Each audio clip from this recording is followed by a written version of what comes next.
I can have your attention here in the Media Center, we are joined by the Busch Light Pole Award winner for tomorrow's Quaker State 400, and that's Joey Logano, driver of the number 22 Auto Trader Ford for Team Penske. If you have a question for Joey, go ahead and raise your hand.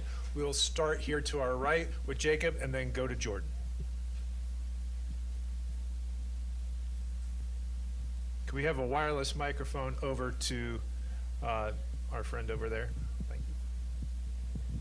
You want this one? Which one? Jacob. I'm not sure that cord's quite long enough, Joey. Jacob Seelman, Race Face Digital. All four Penske-affiliated cars on the first two rows. You've talked before at this racetrack how important it is to have track position and control this race. How much easier now does qualifying make that tomorrow?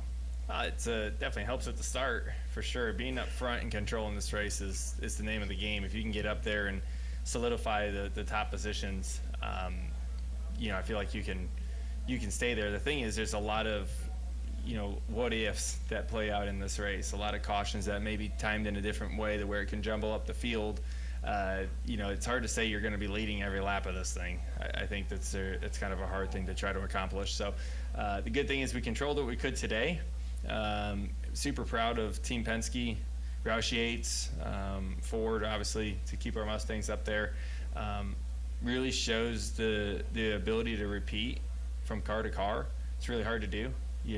When you see, we tied with the 21 and the other cars, I think we're all within a couple hundredths of a second. So you think of all the parts and pieces on a race car and how you can put them together to make them all end up the same like that. Pretty impressive. So super proud of what Team Penske is able to do there. Shows that the discipline and quality control is definitely there. So proud to see that.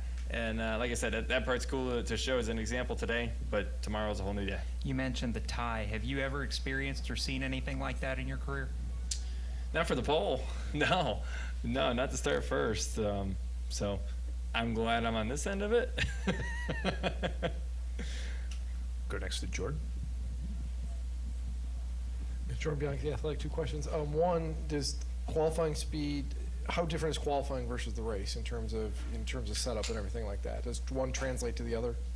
You just don't know still, right? I mean, it's by yourself.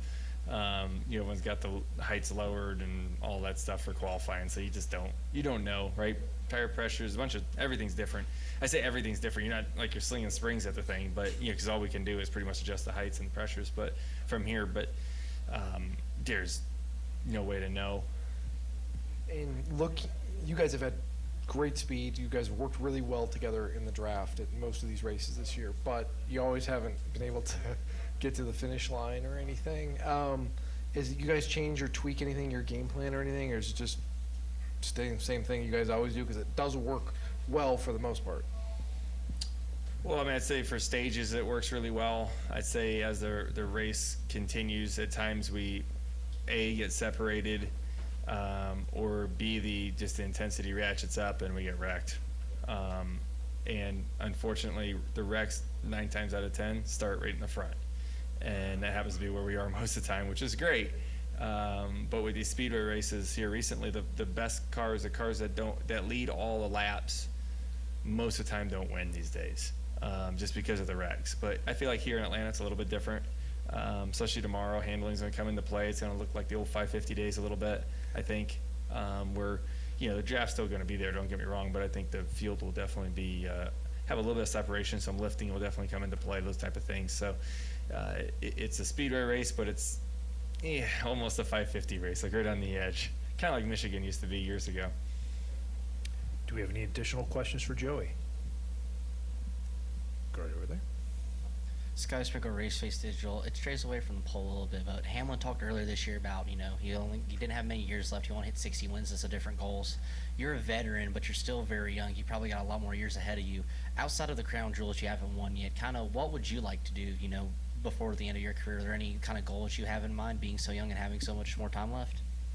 Yeah, my goals are very short-term goals all the time. I know some people like having some goals that sit out there a long ways, but mine are simple. It's win the championship and win the next race. What else does it have to be, right? And where the stats end up, they'll end up from there. You know, I've never had a number that I was trying to reach or anything like that. I just want to win what I can win today, and I'll focus on tomorrow when that happens.